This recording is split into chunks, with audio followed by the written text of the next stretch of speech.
সে অনেক দিন আগের কথা। বাবলু নামের এক বানর এক ঘন জঙ্গলে থাকত। সে খুব দুষ্টু ছিল, কিন্তু এখন সে একা বোধ করছিল। তার মনে হলো এবার বিয়ে করে নেওয়া উচিত। বাবলু জঙ্গলের সব প্রাণীদের বলল, আমি বিয়ে করতে চাই, কেউ আছে যে আমার বউ হবে? এটা শুনে সবাই হাসতে লাগলো।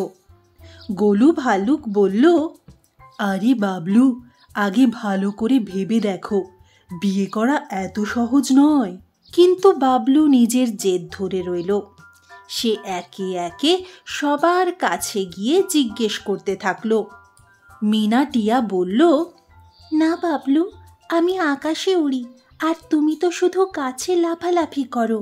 চিকু হরিণ তখন বলল, তুমি খুব দুষ্টু, আমি তোমার স্ত্রী হতে পারবো না।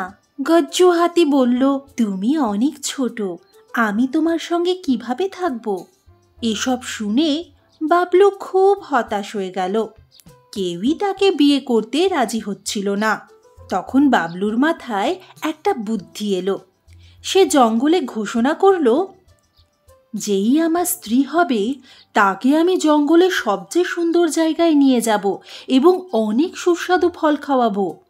এটা শুনে জঙ্গলের এক দুষ্টু মেয়ে বানর, যার নাম ছিল চুন্নি, সে খুব খুশি হয়ে গেল। তার তো শুধু মজা করতে ভালো লাগতো। সে বলল, আমি তোমাকে বিয়ে করব। বানর আর বানরীর বিয়ে খুব ধুমধাম করে হয়ে গেল।